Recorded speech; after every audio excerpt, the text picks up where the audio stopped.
지금 당신의 마음에 단비가 내립니다. 나의 운명이 바뀌는 시간. 안녕하세요. 관계 단비입니다. 여러분, 기적은 멀리 있지 않습니다. 지금 바로 내 마음속에서부터 시작됩니다. 한 아기 사자가 있었습니다. 그 사자는 밀렵꾼들에 의해 포획되어 콜롬비아의 한 서커스 회사에 팔렸습니다. 대자연을 누벼야 할 아기 사자는 서커스단의 작은 우리에서 살면서 혹독한 훈련을 겪으며 서커스 무대 위에 오르게 되었습니다. 아기 사자는 이미 사자의 본성을 거의 잃어버렸습니다. 그저 음식을 먹기 위해 사람들이 때리면 때리는 대로 맞고 시키는 대로 하면서 하루하루를 살아갔습니다. 그러던 어느 날이었습니다. 한 용감한 여성이 나타나 서커스단에서 학대받고 있는 사자를 구출하겠다고 나섰습니다. 그 여성은 사자를 구출하는 데 성공하였고 사자를 한 동물원으로 이송시켜 주었습니다. 그때부터 사자는 더 이상 조련사들에게 맞지 않아도 되었고 혹독한 훈련을 통해 무대에 서지 않아도 되었습니다. 그야말로 놀고 먹고 자는 삶을 사게 된 것입니다.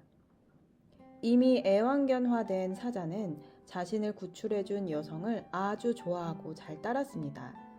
그 여성이 동물원을 방문하면 마치 거대한 애완견이 기다렸던 주인을 만난 것처럼 달려가 큰 팔로 주인을 껴안고 주인의 얼굴에 자신의 얼굴을 문댑니다.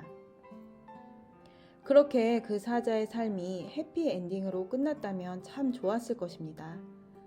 어느 날 그 여성과 동물원 운영자 사이에 문제가 생겼습니다. 동물원에서는 더 이상 사자를 키울 수 없다며 다른 동물원으로 이송하라는 결정을 내립니다. 사자는 또 다른 동물원으로 이송되었습니다. 그런데 그때부터 사자에게서 이상한 증상이 나타났습니다. 사자가 하루 종일 누워서 아무것도 하지 않는 것이었습니다. 먹지도 않고 마시지도 않고 움직이지도 않았습니다. 사자는 점점 야위어갔고 갈비뼈가 다 드러날 정도로 피폐해져서 바닥에 축 늘어져 있었습니다. 온갖 벌레와 파리들이 사자의 얼굴에 수두룩했습니다. 사자는 초점을 잃은 눈으로 한 곳만 응시하고 있었습니다. 자신을 구출해준 여성이 찾아와도 아무 미동이 없었고 여성은 안타까운 마음에 사자를 쓰다듬고 말을 걸어보고 좋아하는 음식을 먹여보려고 노력했지만 아무 소용이 없었습니다. 콜롬비아의 여론은 이 사자를 살려내라는 요청으로 들끓었습니다. 결국 대통령이 전용기까지 동원해서 사자를 다시 동물원에서 빼내어 사자의 치료를 위해 전력을 다했습니다. 그러나 최고의 의사들의 노력에도 불구하고 사자는 며칠 지나지 않아 죽음을 맞이합니다. 전문가들이 밝힌 사인은 새로운 장소에 적응하지 못하여 발생한 극심한 우울증이었습니다. 이 영상을 보고 난 후 또 다른 영상을 보았습니다. 이번에는 대자연에서 아빠 사자와 함께 놀고 있는 아기 사자들의 모습이었습니다. 아빠 사자는 7, 8마리의 아기 사자와 넓은 들판을 거닐고 있었습니다. 아기 사자들은 뒹굴고 장난도 치며 아빠 사자와 신나게 놀았습니다. 그런데 잘 놀던 아빠 사자가 갑자기 아기 사자들을 뒤로하고 빠르게 뛰어가는 것입니다. 아기 사자들은 당황하여 아빠 사자를 짧은 다리로 전력을 다해 쫓아갑니다. 아빠 사자는 뛰어가다가 뒤를 돌아보고 잠시 멈춰 있더니 아기 사자들이 겨우겨우 도착하자 또다시 뛰어가기를 반복했습니다. 알고 보니 이것은 아빠 사자의 아기 사자들을 위한 훈련 시간이었던 것입니다. 아기 사자들에게 순발력과 지구력을 길러주기 위해 먹잇감을 사냥하기 위해 어떻게 뛰어야 하는지를 알려주는 것이었습니다. 저는 이 두 영상을 보고 한참을 생각에 잠기게 되었습니다. 첫 번째 우울증에 걸려 죽은 사자를 보면서 인간의 노력과 선의가 더 큰 고통을 초래하게 된다는 것을 알게 되었습니다. 만약 그 사자가 동물을 사랑한다는 그 여성에 의해 구출되지 않고 서커스단에 그대로 있었더라면 적어도 우울증으로 고통을 겪으며 죽을 일은 없었을지도 모릅니다. 왜냐하면 이미 그 사자는 아기 때부터 서커스 단에 들어갔기 때문에 자신이 아는 세상은 오직 서커스 단일 것이기 때문입니다. 여성은 자신의 기준에 의해 선한 생각으로 사자를 구출해 주었지만 그 사자의 생애를 완전히 책임져 줄 수 있는 능력은 없었던 것입니다. 이것이 바로 모든 사람이 가진 한계인 것입니다. 누구보다 선하고 정의롭고 옳은 일을 했지만 내가 생각지 못한 부작용이 일어나고 자신이 감당할 수 없으면 실패하고 포기하며 좌절하는 삶을 살아가게 되는 것입니다. 한 부자 청년이 오랫동안 고액 자선가로 가난한 사람들에게 기부를 해왔습니다. 그런데 그 기부를 통해 오히려 자신이 시험에 드는 일이 생겼습니다. 자신은 인생을 바쳐서 번 돈을 가난하고 어려운 사람들을 위해 아낌없이 베풀었는데 마치 밑 빠진 독에 물을 붓는 느낌을 받게 된 것입니다. 가난하고 어려운 사람들은 그에게 끊임없이 손을 벌렸고 도저히 스스로 일어나려고 하지 않는다는 것을 알게 되었습니다. 그는 결국 모든 기부를 올스톱하였고 어느 날 한 후원 회장의 설득으로 미국의 월드비전에서 고액 후원자 모임을 참석하게 되었습니다. 그곳에서 그는 엄청난 충격을 받게 되었습니다. 먼저 미국의 월드비전은 후원자들이 크리스찬이든 아니든지 예배로 그 모임을 시작한다고 합니다. 한국의 월드비전에서는 믿지 않는 고액 후원자들의 눈치를 보느라 예배는 꿈도 꾸지 못한다고 합니다. 그렇게 예배가 끝난 후 후원금을 사용한 내역을 보고하는 시간이 되었습니다. 그때 청년은 또 한 번 충격을 받게 됩니다. 마치 회사에서 세무조사를 하는 것처럼 너무나 자세하게 보고를 하는 것이었습니다. 그곳의 후원자들은 자신들을 후원자라고 말하지 않고 투자자라고 이야기했습니다. 그들의 후원금이 사용되는 것을 보니 한국에서처럼 무조건 주고 퍼주기식이 아니라 지역사회를 살리는 경영을 하고 있다는 것을 알게 되었습니다. 그들은 주민들에게 일자리를 제공하고 기술을 가르쳐서 스스로 자립할 수 있는 환경을 만들어주는 일을 하고 있었던 것입니다. 마지막으로 청년은 후원받은 사람들의 인터뷰 영상을 시청했습니다. 그런데 모든 사람들의 입술에서 예수 그리스도라는 말이 끊이지 않고 나왔습니다. 마치 부흥의 간증 집회와 다를 바 없는 인터뷰 영상을 보면서 그 청년은 무릎을 쳤습니다.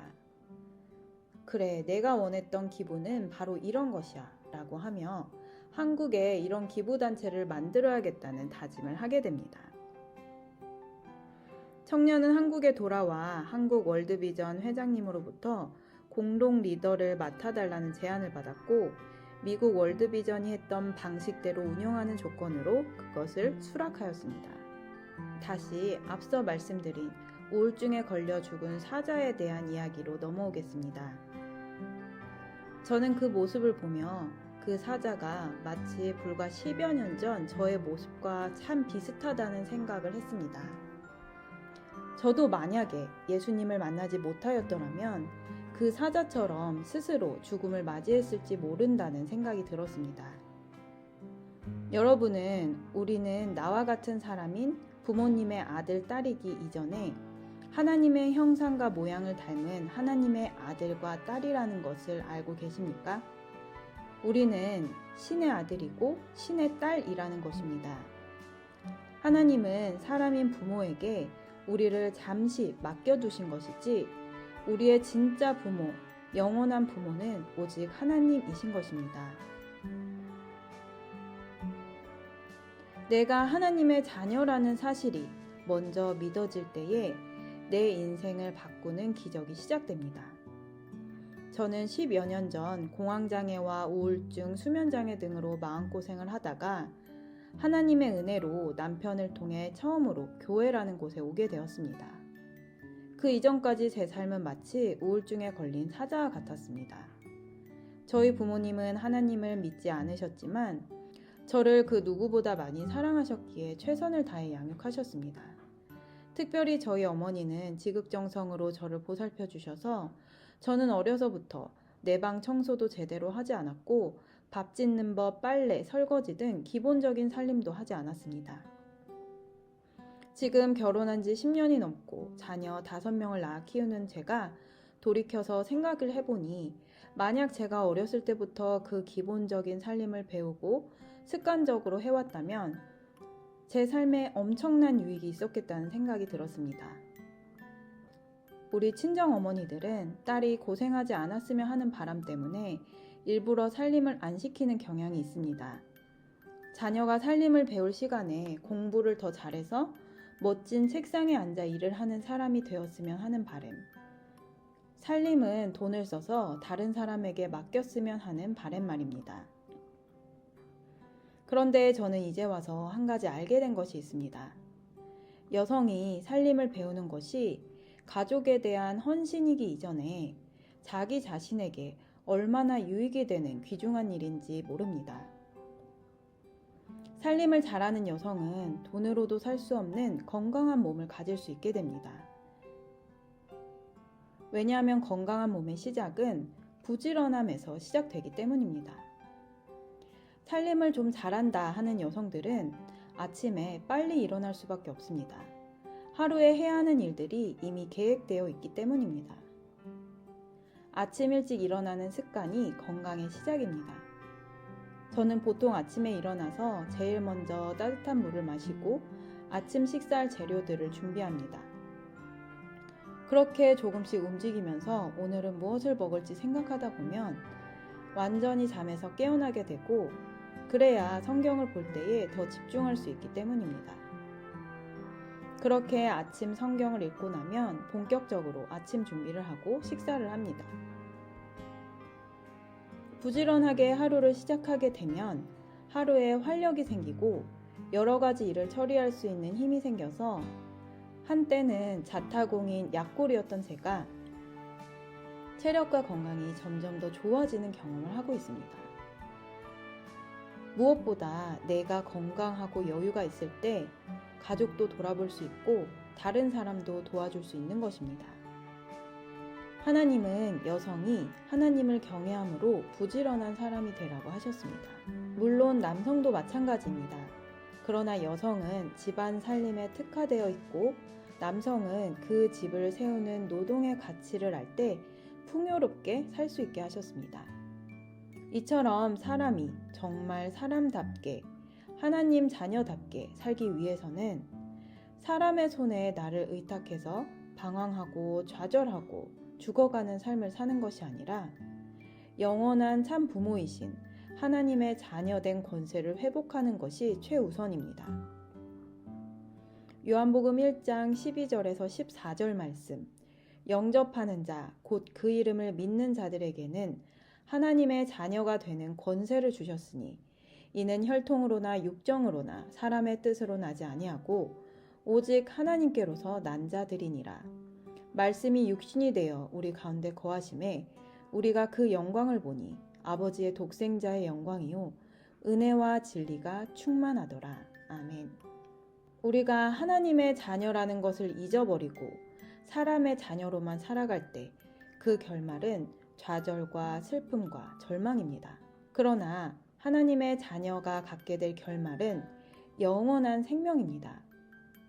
만일 여러분들 중에 자신이 동물의 왕이라는 것을 완전히 잊어버린 채 우울증에 걸린 사자 같은 무기력한 삶을 살아가고 계신 분이 있으십니까? 당신은 전지전능하신 하나님의 자녀입니다.